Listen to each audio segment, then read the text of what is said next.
Dicek terus ada gudang di sana, mereka masuklah ke gudang itu. Dan ketika pintu gudang dibuka, aduh gua nggak kebayang ya. Gua nggak kebayang kalau gua ada di posisinya si polisi-polisi itu ya.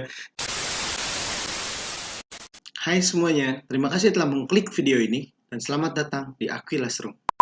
Edward Theodore Gain atau yang biasa disebut dengan Ed Gein adalah salah seorang pembunuh psikopat yang paling terkenal di Amerika. Sebenarnya dia korbannya nggak terlalu banyak guys, cuman dia ini juga punya hobi yang nanti kita ceritain. Simak terus videonya.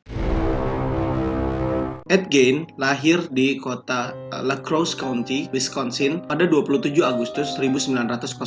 Dia adalah anak kedua dari dua bersaudara. Jadi dia punya kakak guys, namanya Henry. Lebih tepatnya adalah Henry George Gein. Si Henry ini usianya beda 5 tahun sama si Ed. Jadi Henry lahir di 1901, sementara tadi Gein di 1906 ya. Masa kecilnya Ed Gein sama kakaknya ini ya fine-fine aja. Kalau hubungan kakak beradiknya itu aman-aman aja sebetulnya. Tapi sebagaimana dengan kasus-kasus yang Aquilas Room sebelumnya, rata-rata pembunuh itu memiliki latar belakang yang memang keluarganya lah ya. Sama seperti halnya Ed Gein yang keluarganya juga tidak baik-baik saja atau tidak harmonis guys. Jadi ayahnya si Ed Gein namanya George Philip Gein adalah seorang pecandu alkohol. Dia doyan banget mabok lah guys ya. Tapi gue bilang sih sebenarnya dia pemabok yang ramah lingkungan guys. Kenapa gue bilang ramah lingkungan? Karena sebenarnya dia pun masih perhatian dengan keluarganya gitu. Dia masih ngasih nafkah, masih rajin kerjanya. Bahkan ayahnya ini kerja sebagai tukang kayu, kerja sebagai tukang bangunan, kerja juga sebagai sales asuransi bahkan.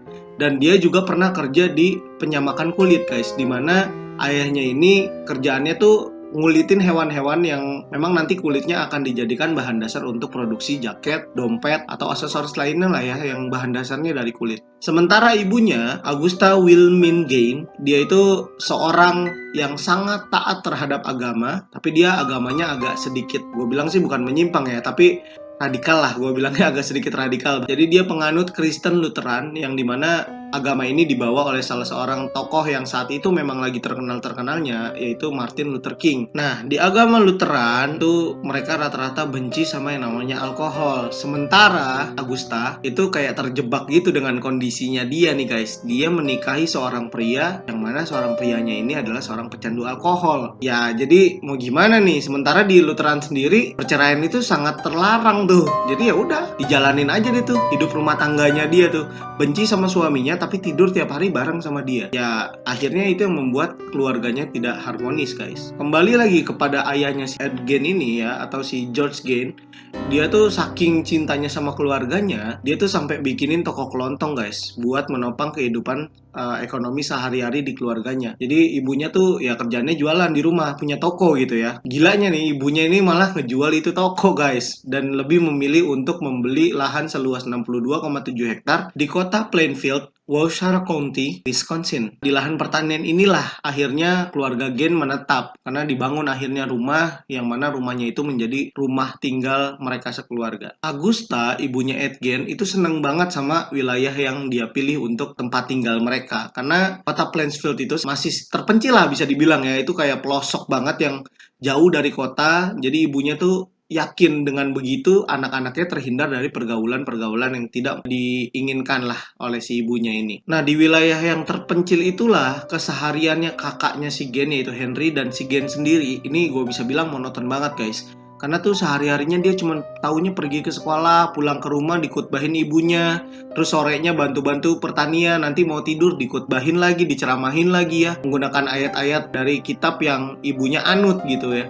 Di mana di kitab tersebut disebutkan tentang imoralitas dunia atau kebejatan-kebejatan di dunia inilah ya, mulai dari pergaulannya, mungkin di sana ada tentang ya itulah seks bebas gitu, dan terutama tentang alkohol nih, karena ayahnya sendiri seorang pecandu alkohol. Jadi tiap hari dikasih tahu tuh itu, bosen banget mungkin ya si Edgen dan kakaknya ini, tapi ya dijalanin aja gitu guys. Ini gue sebenarnya nggak tahu yang menyimpang itu agama yang dianut oleh si ibunya apa si Augusta sendiri nih sebenarnya yang menyimpang, karena gue nggak pernah baca dimanapun kitabnya yang menyebutkan seorang wanita itu adalah iblis gitu ya, racun dunia gitu. Pokoknya serba serba busuk lah kalau wanita itu di kitabnya dia tuh, seolah-olah begitu, kecuali dirinya sendiri. Kan ngaco ya guys. Tapi ibunya tuh gitu guys, percaya dengan keyakinan itu, sehingga Edgen dan kakaknya sangat dijauhkan dengan pergaulan terutama dengan wanita. Jadi ibunya itu selalu ngedoktrin Edgen dan kakaknya si Henry dengan kitab ayat-ayat dari kitab perjanjian lama yang dia pilihin guys. Cuma dikasih tentang pembunuhan, kematian, dan pembalasan ilahi, yaitu ya hidup setelah mati tadi. Jadi bener-bener ya yang disampaikan itu aja terus-terusan tuh. Parahnya, saking overprotective-nya sama anak-anaknya, Agusta ini sering hukum Henry dan si Edgen, terutama Edgen ya. Karena si Edgen ini kalau lagi berusaha berteman dengan teman-teman sebayanya, itu ibunya marah banget guys. Agusta ini udah mulai gila nih, gesrek otaknya nih guys. Tapi ya itulah, si Edgen ya udah akhirnya manut aja gitu, nurut aja, takut karena sama ibunya. Dan akhirnya Edgen kalau ke sekolah itu ya sifatnya itu bisa dibilang pemalu kalau menurut guru-gurunya ya. Edgen ini pendiam, nggak punya banyak teman, bahkan jadi kelihatan agak sedikit weird, aneh gitu lah. Sering ngomong sendiri, sering ketawa-tawa sendiri, ya kayak orang yang lagi ngetawain hidupnya lah. Ya gini banget lah hidup gua gitu. Terus dia ketawain hidupnya sendiri gitu guys. Ya Tuhan tuh adil ya guys. Dari kekurangannya tadi yang sifat sosialnya yang jelek banget, si Edgen ini ternyata secara akademis pinter guys, terutama dalam pelajaran yang berkaitan dengan membaca atau literasi.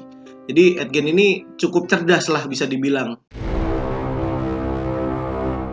Akhirnya pada tanggal 1 April 1940, ayahnya si Edgen yaitu George Philip Gain meninggal dunia. Ayahnya ini meninggal karena gagal jantung guys. Ya dari sebab kebiasaannya dia yang doyan banget sama yang namanya alkohol.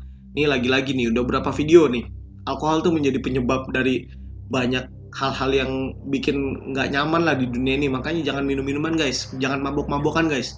Ganti yang lain, yang lebih positif. Si George Gain meninggal pada usia yang ke-67 tahun guys. Jadi udah lumayan tua juga sih memang kondisinya. Dan sepeninggalan ayahnya, kakaknya si Edgen dan si Gain sendiri ini menjadi tulang punggung keluarga lah, menggantikan tugas-tugas ayahnya. Selama menjalani peran sebagai pengganti ayahnya atau tulang punggung keluarga tadi, Ed dan Henry itu dikenal oleh masyarakat luas sebagai orang-orang yang bisa diandalkan. Jadi benar-benar kalau dikasih kerjaan ya pasti selesai tuh sama mereka berdua. Dan si Ed Gein itu kayaknya nemuin passionnya dia lah ya, kesukaannya dia gitu ketika dia melakoni salah satu pekerjaan yang menurutnya itu sangat nyaman buat dirinya, yaitu menjadi pengasuh anak guys. Ed Gein ini sangat mudah bergaul dengan anak-anak tuh. Dia mungkin karena suka gitu ya sama anak-anak kecil gitu. Kayaknya buat dia tuh lebih gampang bergaul sama anak-anak dibandingkan dengan orang dewasa seumuran dengan dirinya saat itu. Dan tidak lama berselang setelah ayahnya meninggal juga, Henry, kakaknya si Edgen, itu akhirnya ketemu dengan pujaan hatinya. Dan ini membuat dia ingin menikahi wanita tersebut dan keluar dari rumahnya gitu, maksudnya dari keluarganya gitu. Tapi sayangnya si wanitanya ini juga statusnya udah janda guys, udah janda dan punya anak dua nih. Makanya Henry tuh awal-awal hubungannya ya diem-diem, nggak mau cerita ke keluarganya, terutama ke ibu dan adiknya yang memang dia pikir pasti akan drama nanti di keluarganya nih. Dan ternyata bener guys, ketika si Henry memutuskan untuk cerita, ibunya langsung drama queen, wah luar biasa ya. Jadi nangis-nangis kayak, kalau lebih milih dia sih, kalau ninggalin keluarga lo ini aku ibumu loh nak gitu. Jadi kayak drama banget lah ya kejadiannya. Tapi walaupun begitu Henry tetap kekeh ya, dia tetap pada pendiriannya kalau dia mau meninggalkan keluarganya dan tinggal dengan wanita yang dia cintai tersebut. Cuman si Edgin tuh kayak ya udah diem aja gitu, kayak ya udah mau gimana lagi, abang gua udah suka gitu mungkin ya, jadi diam aja kayak nggak banyak cincong lah si Edgen ini. Sampai berselang beberapa tahun kemudian baru terjadi reuni keluarganya Edgen ketika si Edgen ini nyamperin kakaknya untuk minta bantuin si Henry ngeberesin lahan pertaniannya karena semua semak belukarnya, ilalang-ilalangnya itu udah tinggi banget ya, 62,7 hektar guys, nggak bisa lah kalau sendirian gitu ya. Jadi dia minta tolongin sama Henry. Ini kejadian ini tepatnya terjadi pada 16 Mei 1944. Si Edgen datengin rumah Henry dan minta tolong, akhirnya Henry setuju dan datanglah Henry ke rumah lamanya untuk bantuin adiknya ngeberesin lahan pertaniannya lah ya. Akhirnya dibakarlah semak belukar yang sudah tinggi di lahan pertaniannya tersebut. Dan disinilah awal mulanya bencana itu terjadi. Kenapa gue bilang bencana guys?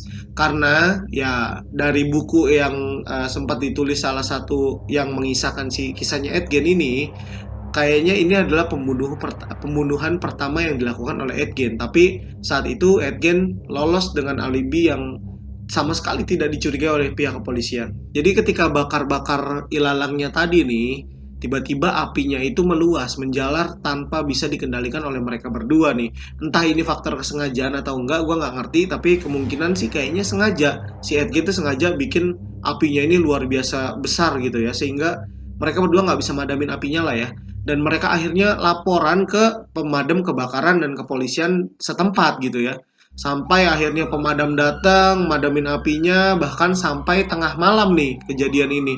Benar-benar baru bisa padam tuh tengah malam guys. Nggak lama setelah apinya padam, si Edgen malah laporan kalau kakaknya ini hilang guys. Jadi kayak nyampe, ini abang gue hilang nih, kemana nih gitu loh. Jadi kayak pura-pura playing victim lah ya si Edgen ini ya.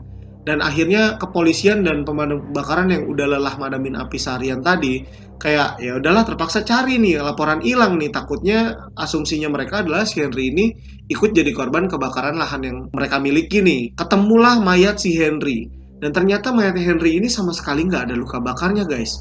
Ya, ditemuin dalam keadaan mati tapi bersih matinya nih. Keadaannya telungkup. Ya banyak orang saksi mata yang saat itu ngelihat mayatnya Henry bilang kayaknya di belakang kepalanya Henry ini kayak ada bekas luka pukulan dari benda tumpul gitu ya.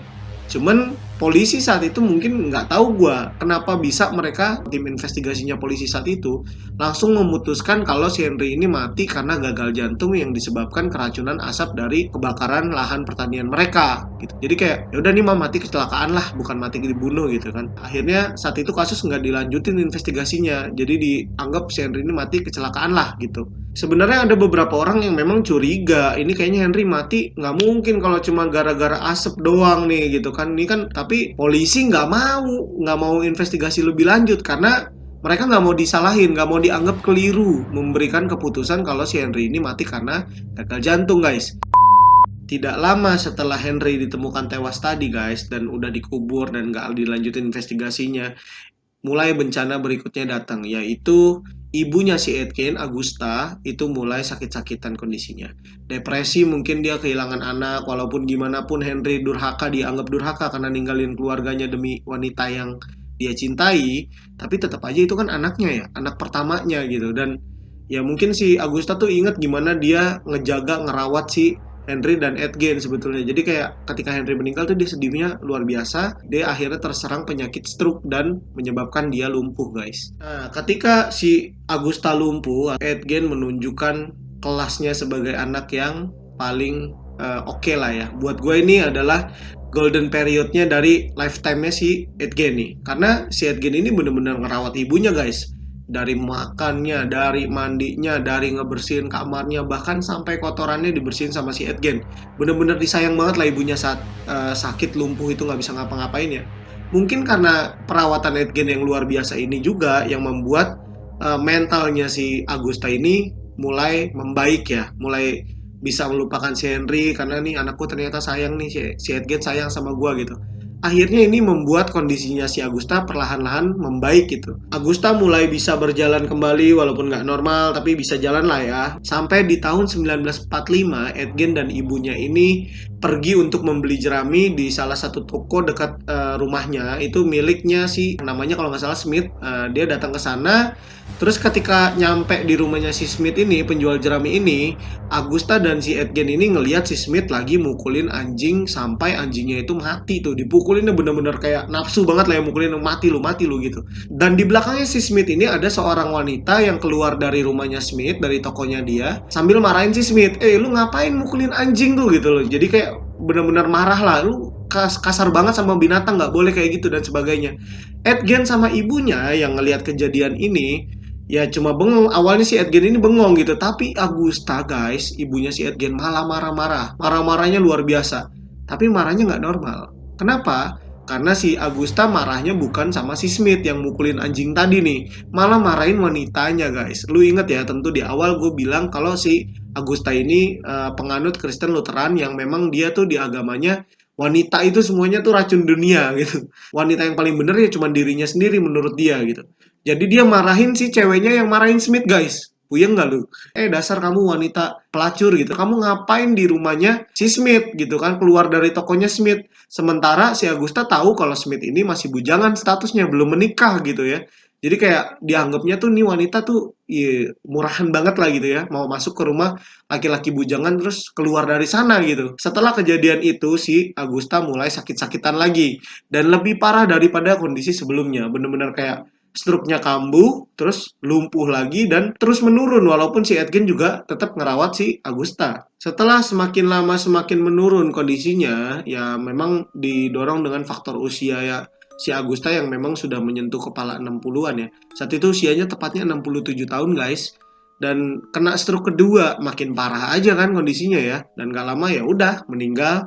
Dan ini membuat masa kelamnya Edgen makin menjadi-jadi guys. Ini mungkin bisa dibilang awal mulanya Edgen itu mulai jiwa psikopatnya keluar. Karena ya dia ngerasa kehilangan kekasih hatinya nih. Orang yang paling dia sayang, teman bicaranya, teman ceritanya, temen tukar pikirannya, satu-satunya gitu. Jadi Edgen tinggal sebatang kara, kayak Hachi ya, bukan tapi. Dan dia mulai jadi aneh guys. Dia jadi suka ngabisin waktu dengan mulai membaca cerita-cerita fiksi, terutama tentang kanibalisme dan eksperimen-eksperimen yang dilakukan oleh Nazi saat itu. Jadi Jerman dulu terkenal dengan Nazinya dan suka bikin eksperimen yang melibatkan tubuh manusia. Nah, di situ Edgen mulai membaca buku-buku yang aneh-aneh tadi tuh. Jadi itu dia tinggal di rumahnya itu udah nggak tidur di kamar nih. Setelah si Agusta meninggal, si Gen itu tidur di kamar kecil. Jadi bukan kamarnya dia utama ya.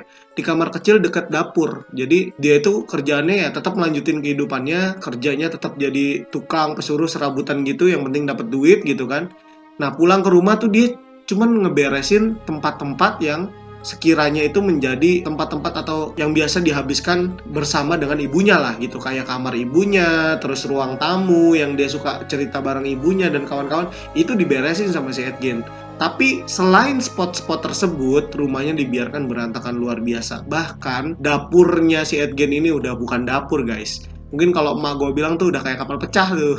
Ya bener-bener sampah berserakan, piring nggak pernah dicuci. Tapi kalau spot-spotnya yang biasa sama si ibunya nih, kayak kamar ibunya, ruang tamu, itu bersih guys. Hidupnya si Gen terus berlanjut setelah meninggalnya ibunya dia. Di tahun 1951, dia mulai mendapat subsidi pertanian dari pemerintah setempat. Dan diketahui bahkan Edgen sempat ngejual sebidang tanah seluas 32 hektar milik si kakaknya dia, si Henry tadi ya. Yang harusnya jadi jatah warisannya si Henry dijual sama Edgen. Kejahatannya si Edgen mulai terbongkar pada 16 November 1957. Jadi dia datang ke toko perkakas milik Bernice Warden di kota Wisconsin itu jam 9.30 pagi untuk beli perkakas, mungkin niatnya di awal. Dan diketahui setelah si Edgen datang ini, toko itu langsung tutup seharian penuh. Tapi orang-orang sekitar situ nggak curiga karena saat itu memang lagi musim berburu rusa. Jadi warga tuh mikirnya mungkin si Bernice lagi berburu rusa. Ternyata sampai sore hari akhirnya anaknya si Bernice Warden ini datang ke toko tersebut. Datanglah si putranya, itu kebetulan putranya ini salah satu pemangku jabatan di kepolisian Wisconsin saat itu, deputy sheriff lah ya, punya jabatannya tuh ya. Namanya Frank Warden. Dia datang untuk menemui ibunya, tapi tidak menemukan juga di tokonya nih. Yang dia temukan malah keadaan yang anomali, karena dia melihat mesin kasir dari si tokonya tersebut tuh dalam keadaan terbuka, dan dia ngelihat noda darah di situ gitu. Si Frank Warden tuh curiga dong, waduh ini jangan-jangan emak gua kenapa-napa nih. Akhirnya dia lapor ke polisi Wisconsin. Menurut pengakuan dari si Frank Warden, dia mengetahui kalau si Edgen ini datang malam sebelum ibunya menghilang dan ditemukan kondisi yang darah berserakan di tokonya tadi tuh. Jadi Frank Warden tuh udah curiga sama si Gen nih. Dia pikir ya orang terakhir yang nemuin ibu gua si Gen gitu. Tapi si Edgen ini bilang kalau dia tuh paginya datang lagi, masih ada kok ibunya gitu loh, kayak ngasih alibi lah, mencoba untuk kasih alibi gitu. Dan dia bilang dia tuh sempat ke tokonya jam 9.30 tadi, dia datang ke sana untuk beli sebuah galon anti beku, ya mungkin kayak cool box lah ya. Ketika dicek ternyata benar, emang si Edgen ini adalah pelanggan terakhir karena slip terakhir yang keluar dari mesin kasirnya si Bernice Warden itu adalah slip pembelian dari si Edgen. Tapi tetap berdasarkan bukti yang ada, polisi tetap mencurigai si Edgen. Dan akhirnya si Edgen ini ditangkap di salah satu toko kelontong gitu. Dia mungkin lagi belanja, ditangkap lah di sana di West Plainfield. Setelah si Edgen ditangkap guys, akhirnya kepolisian dari Roussar County, tempatnya si Gen tinggal, itu mulai mendatangi lahan pertaniannya si Edgen. Mulai menyelidiki lah apa keterkaitan si Edgen dengan hilangnya si Bernice Warden.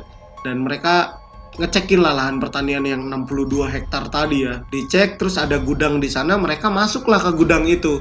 Dan ketika pintu gudang dibuka, aduh, gue nggak kebayang ya. Gue nggak kebayang kalau gue ada di posisinya si polisi-polisi itu ya. Dia ngelihat mayat seorang wanita dengan keadaan yang mirip sama hewan kurban guys.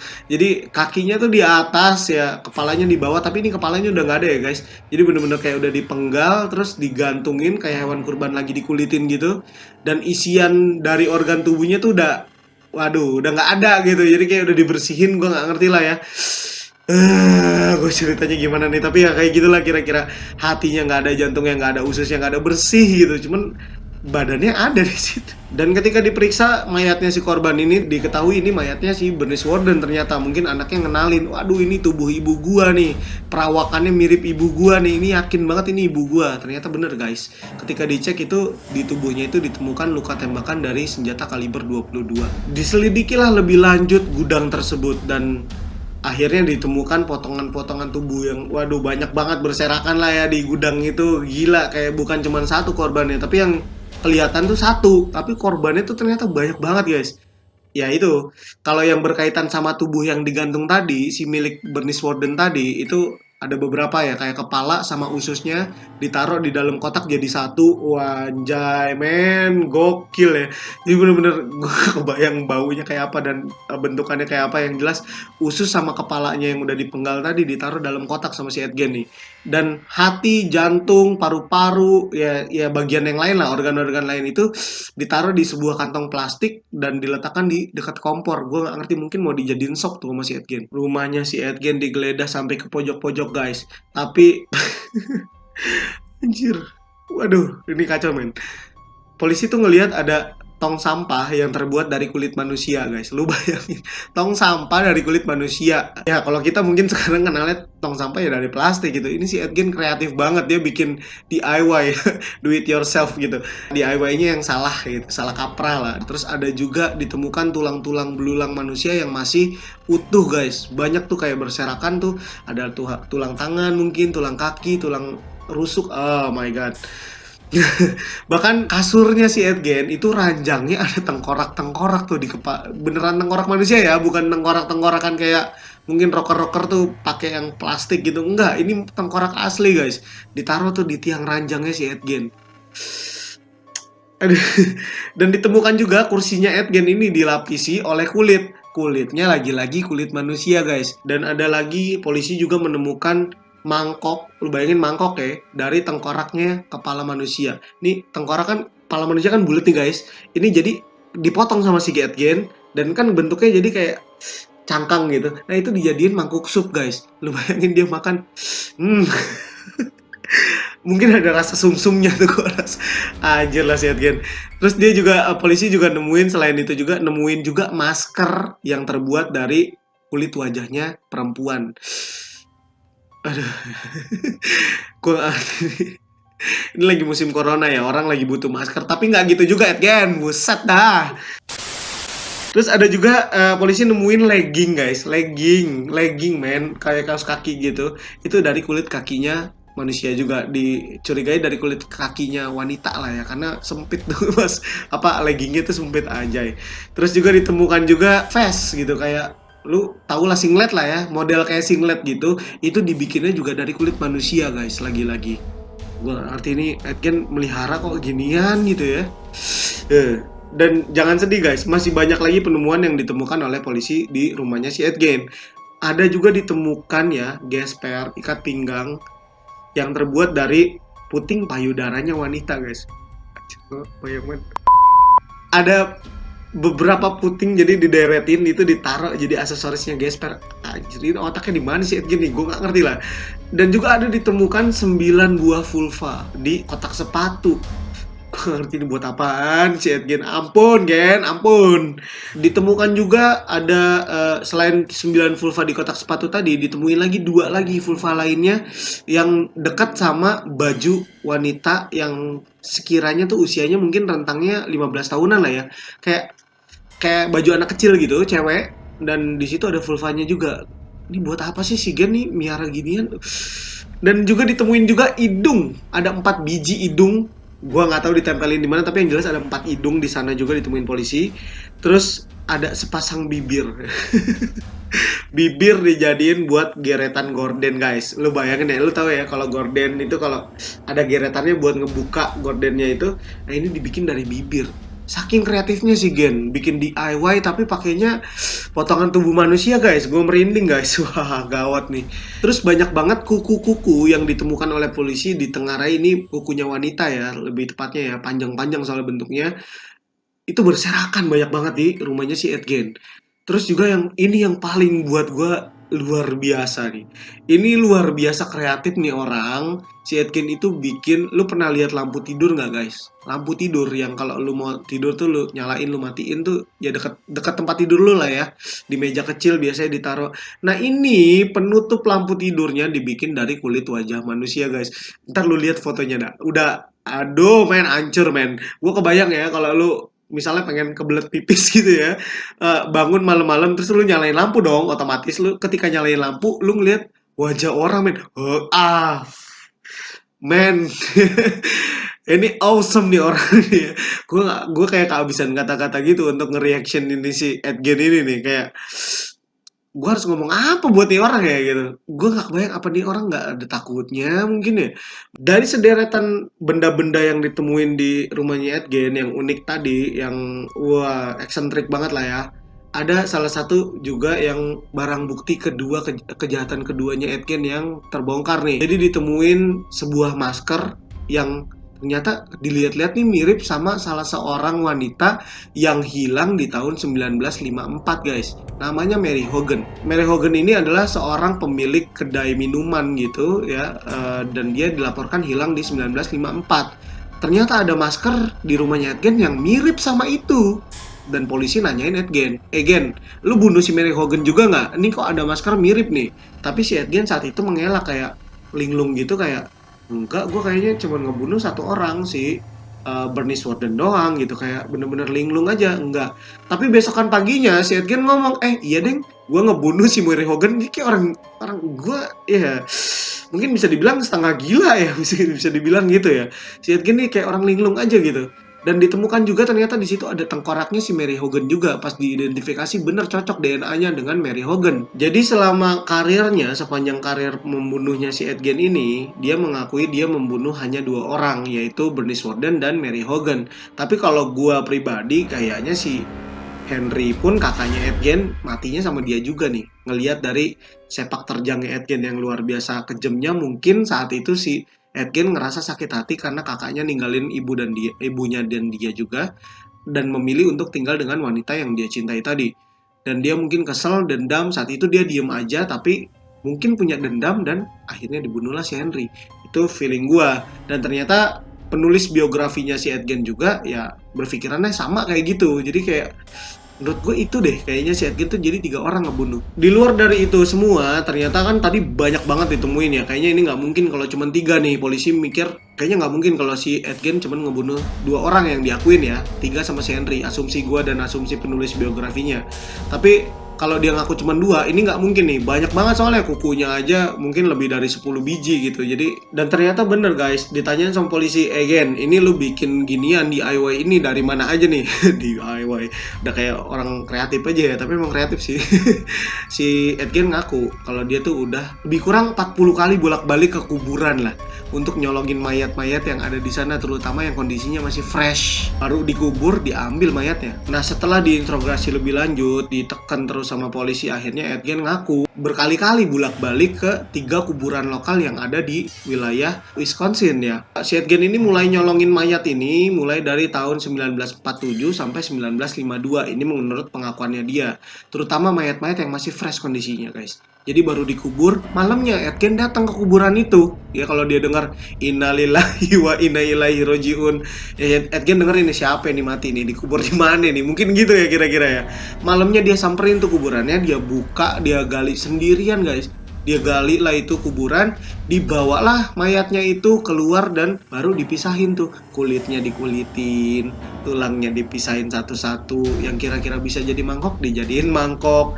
Kulitnya kira-kira bagus buat dijadiin lampu ya, penutup lampu, dijadiin penutup lampu. Yang puting payudaranya kira-kira dia suka mungkin dijadiin ikat pinggang. Gila lah, pokoknya gila. Ini orang-orang paling gila nih buat gue nih. Tapi tetap guys, ketika polisi mendengarkan penuturan si Edgen ini, Edgen tuh kayak orang linglung aja guys, kayak orang setengah sadar, setengah mabok. Kayak orang mabok lah mungkin ya. Jadi polisi tuh bingung nih, orang normal apa kagak nih kejiwaannya nih. Dan ditetapkan Edgen ini ternyata ya mengalami gangguan mental karena saking brutalnya mungkin ya. Polisi tuh kayak nggak percaya kalau ini orang normal. Karena kalau orang normal, lu bayangin orang normal mana yang denger orang meninggal dia datengin malamnya tuh, gali kuburannya, ngambil mayatnya, bawa pulang, dikulitin. Tapi awal-awalnya polisi tuh nggak percaya kalau si Edgen ini kerjanya sendiri. Polisi mikir tuh Edgen itu punya komplotan karena buat gali makam lu tau lah ya. Mungkin kalau lu pernah datang ke atau ada kerabat lu yang meninggal, lu pernah ngelihat penggali makam, itu rata-rata dikerjain 2 sampai 3 orang biasanya. Itu pun dengan peralatan yang lengkap gitu, pacul dan sebagainya. Nah, Edgen kok bisa sendirian nih dalam waktu 1 malam pula, dan ketika ditemuin makamnya pun udah rapi lagi gitu. Jadi kayak orang nggak ada yang curiga kalau ini makam malamnya habis dibongkar gitu loh. Kebayang nggak sih? Jadi Edgen ini ditanya nih, Gen, lu ngerjain ini sama siapa nih? Ngaku aja lu ngaku gitu kan. Tapi si Edgen ngomong, enggak pak, saya sendirian pak, nggak sama siapa-siapa, saya sendirian. Kalau bapak nggak percaya, saya tunjukin nih, makam-makam mana aja yang udah saya bongkar. Ditunjukin lah sama si Edgen makam-makamnya nih. Yang ini pak, yang ini saya ambil ininya, yang ini saya ambil kepalanya doang, yang ini saya ambil ininya. Dan ketika dibongkar lagi sama polisi, bener guys. Dari makam-makam yang ditunjukin si Edgen tadi ya, kuburan-kuburan yang ditunjukin sama Edgen tadi, ada yang petinya udah kosong penuh, nggak ada mayatnya sama sekali, ada juga yang cuman palanya hilang, ada juga yang jari-jarinya hilang, ada yang bahkan perhiasannya nggak diambil. Jadi Edgen ini kayak emang hobinya nyolong mayat, bukan niat. Gatel gue guys. Ya hobinya nyolong mayat aja gitu, buat koleksinya dia di rumah, nggak buat apa-apa gitu. Edgen kayak orang linglung lah. Dia bilang ke polisi kalau gue datang ke kuburan itu gue kayak orang nggak sadar, kayak orang mabok gitu. Tapi ketika keluar dari kuburan megang mayat, dia tuh sadar. Akhirnya dibawa pulang lah itu mayat dan dikerjain lah itu mayat. Nah ketika polisi juga nanyain Edgen lebih lanjut, polisi itu sempat curiga nih kalau emang ini orang gila. Ada kemungkinan Edgen itu menyetubuhin mayat yang sudah dia gali tadi. Ditanyalah karena hampir rata-rata mayat yang dibawa pulang itu mayatnya cewek semua nih. Si Edgen ini terobsesi sama ibunya ya mungkin ya. Polisi nanya, Gen, lu nidurin mayat-mayat itu nggak gitu? Si Edgen bilang, enggak pak, baunya terlalu busuk. Anjir, santai banget ya jawab. Ya udah, karena si Edgen ini dikenal dengan kejujurannya ya, dia nunjukin semua makam yang dia bongkar, dia nunjukin mayat-mayatnya dan seterusnya. Jadi polisi yakin kalau emang nggak ditidurin nih mayat-mayatnya. Jadi cuma dicolong, dijadiin aksesoris saja. Dan si Edgen juga ngakuin guys, dia bahkan pernah 1 kali datang ke kuburan karena dia dengar ada info orang meninggal. Dia datengin malamnya, dia bongkar kuburannya. Ketika dibongkar, mayatnya itu ternyata mirip banget sama ibunya. Ya udah, si Edgen terkesima dan bener-bener ini mirip banget sama emak gua nih. Aduh, gua kangen sama emak gua. Dibawalah pulang itu mayat, men. Dibawa pulang, dimasukin ke kamar ibunya, ditidurin di ranjangnya, terus diganti bajunya, pakai baju ibunya. Pokoknya selayaknya ibunya waktu lumpuh aja. Dia rawat semua, bahkan anting, kalung, cincin ibunya dipakein ke mayat itu, dikasih pernak-pernik lah tuh mayat biar makin mirip sama ibunya. Jadi satu waktu Edgen pernah ngajak salah satu tetangganya untuk nonton bola dan film bersamanya di rumahnya sebelum kejadian Edgen ini terbongkar gitu. Kejahatan-kejahatannya Edgen ini terbongkar. Ketika datang ke sana nonton bola dan nonton film udah selesai, si Edgen bawa-bawa semacam relik berbentuk tengkorak yang masih ada kulitnya, kayak bentuk mumi lah ya, mumifikasi dari kepala manusia. Mungkin udah agak menciut kecil gitu ya. Terus nunjukin nih, nih gua dong nih baru dapat souvenir dari salah satu kerabat gua di Filipina gitu. Nah ini adalah peninggalan dari Perang Dunia Kedua di Filipina nih, dikirim ke gua nih buat pajangan gitu. Dan tangganya sempat ngerasa nih orang aneh amat kok mau gitu nyimpen benda kayak gini, kan menakutkan gitu ya buat sebagian orang gitu. Aneh pula gitu, nggak jadi benda koleksi yang biasa lah ya gitu. Dan menurut penyidikan dari polisian ternyata bener guys, ini adalah salah satu mayat yang si Gen curi dari pemakaman dan dikulitin dengan sangat hati-hati. Jadi Gen ini skill mengulitinya mungkin level 99 guys. Jadi si Gen ini sempat dicurigain sebagai dalang dari banyaknya orang-orang yang hilang dari rentang waktu tahun 1952 sampai dengan 1957 guys. Jadi Gen ini sempat dicurigai menjadi dalang dari hilangnya salah seorang wanita di La Crosse County, itu tepatnya di tahun 1953, yaitu seorang babysitter dengan nama Evelyn Hartley. Dia hilang dan dicurigai ini jadi korbannya si Gen juga nih. Tapi Gen nggak ngakuin nih. Kenapa polisi sempat mikir kalau ini adalah dalangnya juga si Gen? Karena sempat mau membunuh orang juga dengan nama Arts Klee, mau dibunuh sama si Gen, tapi dia berhasil meloloskan dirinya dengan cara membenturkan kepalanya Edgen ke tembok. Terus dia lari kabur gitu guys. Hal ini diketahui ketika Gen sudah ditangkap dan si Arts Klee ini memberikan kesaksian di persidangan, tapi kesaksiannya tidak dianggap valid oleh persidangan karena Arts Klee ternyata meninggal sebelum si Gen divonis bersalah. Menurut laporan dari keluarga orang-orang terdekat dari si Art ini, dia ini meninggal karena serangan jantung yang diakibatkan karena trauma dari perlakuannya si Gen. Si Art ini meninggal pada usia 43 tahun di tahun 1968. Jadi ketika dia lagi bersaksi, ya dia meninggal nih. Gen juga nggak bisa dipastiin nih berapa korban sesungguhnya karena ya ditengarai atau diduga mengalami skizofrenia ya, dan dia diduga juga menjadi dalang dari hilangnya dua anak bocah ya dengan nama Victor Travis dan Ray Burgess. Selain itu juga si Edgen diduga juga menjadi dalang utama hilangnya seorang nenek-nenek berusia 51 tahun dengan nama Eleanor Adams yang nggak ditemuin mayatnya, tapi diduga mayatnya dia ini juga dimumifikasi atau dikulitin sama si Gen dan dijadiin pernak-pernik juga nih. Karena ada beberapa sampel dari barang buktinya si Gen yang di rumahnya tadi itu menunjukkan kayaknya milik si Eleanor Adams. Ada juga selain itu si Gen ditengarai juga menjadi dalang dari hilangnya Georgia Weckler. Nah jadi korbannya Gen ini banyak ya guys yang nggak diakuin sama si Gen, sebenarnya nggak diakuin lah, kayak gue tuh cuma dua kayak gitu aja si Gen. Mungkin yang dia ingat cuma dua karena memang kadang-kadang si Gen ini kayak kehilangan kesadaran, linglung, jadi dia lupa dengan apa yang dia lakukan, kadang nggak sadar aja. Nah, kembali lagi ke kasus utama yang membuat si Gen ketahuan nih, tentang si Bernice Warden yang pemilik toko perkakas yang ditemukan mayatnya di gudangnya si Gen. Ini tuh si Gen ini juga masih ngakuin kalau dia tuh nggak sengaja ngebunuh si Bernice Warden. Karena si Bernice Warden ini selain ngejual perkakas macam obeng, tang, dan sebagainya, si Bernice Warden juga menjual senjata juga. Ketika si Gen mau membeli senjata, ya tepatnya senjata dengan kaliber 22, dia lagi ngetes gitu ya, ngecek ini bagus apa enggak bahannya dan kira-kira bagaimana dan seterusnya. Ternyata senjata itu nggak sengaja meletus lah kena badannya si Bernice Warden, dan Bernice Warden saat itu langsung tewas di tempat menurut pengakuan si Gen kayak gitu. Nah karena udah tanggung nih, dibawalah itu mayatnya Bernice Warden dan dikuliti, dikeluarin organnya, kepalanya dipotong. Jadi ketika si Gen ini diduga memiliki penyakit kejiwaan atau skizofrenia, dia juga tidak bisa diadili kalau menurut hukum yang berlaku saat itu. Jadi orang-orang yang gila ini nggak berhak untuk diajukan ke pengadilan. Dan pengadilan saat itu memutuskan si Gen ini udahlah masukin aja ke panti rehabilitasi untuk orang-orang gila, atau waktu itu disebutnya sanatorium ya. Ketika dimasukin ke sanatorium, tapi banyak juga dari pengadilan juga, dari jaksa-jaksa penuntut umum gitu ya dan sebagainya, itu ingin mengadili si Edgen karena menurut mereka ini Edgen ini udah nggak bisa diterima nih tindakannya gitu kan.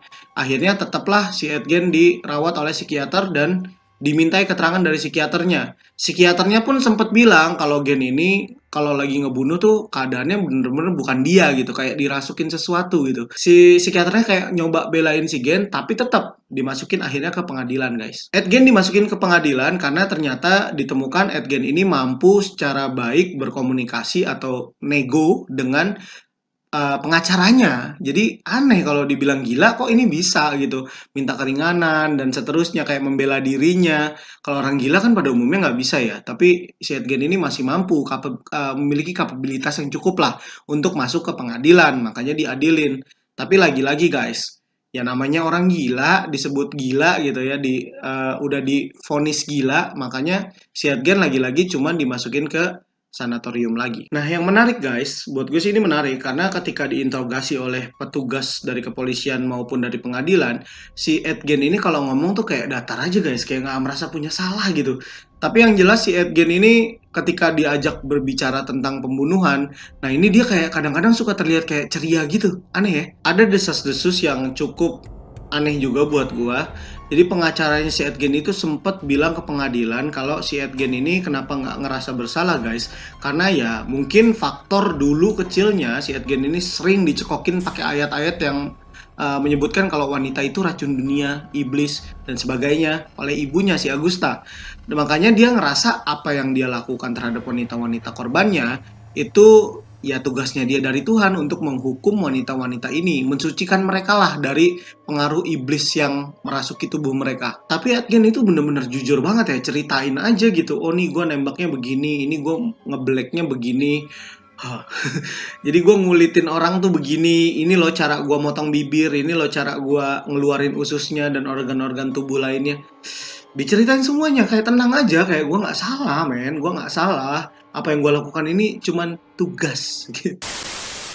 Sepeninggalan dari Edkin, karena tadi dia udah emang tinggal sebatang kara, udah kayak Hachi nih orang, dia udah ditangkap, jadi dia ninggalin tuh harta-harta di rumahnya ya, termasuk luas tanah yang dia miliki saat ditangkap itu adalah 78 sekian hektar lah ya, luas banget jadi guys. Akhirnya itu semua disita oleh negara dan dijadwalkan akan dilelang pada 30 Maret 1958 sebetulnya. Tapi ya ada konspirasi guys. Kayaknya saking keselnya orang-orang sekitaran Edgen nih, sebelum tanggal lelang tersebut jatuh, tanggal 20-nya bulan Maret di bulan yang sama, ya udah rumahnya tahu-tahu kebakaran. Jadi diduga sih dibakar ya oleh warga-warga sekitar situ. Nah, Edgen juga punya satu mobil sedan. Gua nggak tahu mereknya apa, tapi yang jelas dia punya mobil sedan yang dia gunakan biasanya untuk mengangkut mayat-mayat dari korban yang dia ambil dari pemakaman, guys. Pada tahun 1949, sedan Ford-nya si Edgen ini laku dilelang dengan harga sekitar $740 saat itu ya. Pemenang lelangnya itu namanya Bonnie Gibbons. Mungkin dia jadi salah satu fansnya si Edgen ya. Dia jadi beli ya udah buat dipajang, buat dijadiin kayak buat kenang-kenangan lah dari kasusnya si Edgen. Dan bener aja memang si kasusnya Edgen ini menjadi inspirasi dari banyak sekali film-film bergenre horor, terutama yang slasher, yang garis keras lah, yang black-blackan, yang bacok-bacokan, yang kayak gitulah. Ada filmnya, nanti lu mungkin bisa nonton ya setelah nonton dari video gue ini. Nah, yang pemenang lelangnya itu si Bonnie Gibbons ini pinter ternyata guys. Dia tuh punya karnaval, jadi mobilnya ditaruh di depan, dipajang, terus kalau lu mau lihat tuh mobil itu dikenain tiket sebesar 25 sen. Jadi balik modal kayaknya si Gibbons ini. Barang-barang bikinan Edgen ya, yang tadi ya ada lampu dari kulit manusia, legging dan sebagainya, itu pokoknya semua koleksinya si Edgen itu diambil sama kepolisian Aurora County dan difoto, pokoknya diarsipkan lah ya foto-fotonya tersebut, kemudian barang-barang tersebut dimusnahkan. Edgen meninggal pada usia 77 tahun akibat kanker paru-paru yang menggerogoti tubuhnya. Edgen meninggal di sanatorium tempat dia dihukum ya. Jadi sanatorium ini bukan sanatorium biasa buat nampung orang-orang gila pada umumnya guys. Beda nih, sanatorium ini khusus untuk para kriminal dan kriminil yang memang dianggap berbahaya oleh negara, lalu dimasukkan ke sana dengan penjagaan yang super ketat. Gen meninggal pada 26 Juli 1984. Setelah si Gen meninggal lalu dimakamkan, ini hal-hal yang luar biasa gila ya. Ada tangan-tangan jahil yang memang dia hobinya tuh ngoleksi benda-benda aneh. Itu batu nisannya si Edgen yang ada tulisan Edgen mati tanggal berapa, mati tahun berapa, lahir tahun berapa, itu dicongkel guys. Dicongkel, dicuri, dicolong. Gua nggak ngerti buat apaan, tapi yang gua baca dari beberapa artikel ya, dibilang sih itu dilelang akhirnya. Dilelang, akhirnya ketahuan sama pemerintah di sana, terus disita di kepolisian Mau Surakonti. Edgen itu akhirnya dimakamkan tanpa adanya batu nisan. Dan dia dimakamkan di antara makam orang tuanya dari ayah dan ibunya dan juga kakak lelakinya si Henry tadi. Oke, jadi demikian guys kisah yang kita bahas di Aquilas Room kali ini. Semoga kalian terhibur dengan apa yang kita sajikan ya. Dan buang yang jelek-jeleknya, ambil yang bagus-bagusnya aja. Terima kasih buat kalian yang sudah menonton video ini dari awal sampai akhir. Jika kalian suka, jangan lupa klik tombol like-nya dan share ke seluruh media sosial yang kalian miliki. Dan juga jangan lupa untuk subscribe channel Aquilas Room biar kalian nggak ketinggalan video-video yang akan kita bahas berikutnya. Tentu yang lebih seru lagi ya. Oh iya, bel notifikasinya jangan lupa ya guys. Oh iya, gue mau informasiin nih kalau sekarang Aquilas Room sudah punya Instagram guys. Jadi kalian nanti bisa follow Instagramnya Aquilas Room. Nanti kalian bisa lihat di bawah sini. Dan kalian bisa DM atau request hal-hal yang ingin kalian dengar dari pembahasan Aquilas Room berikutnya. Oke, see you on the next video.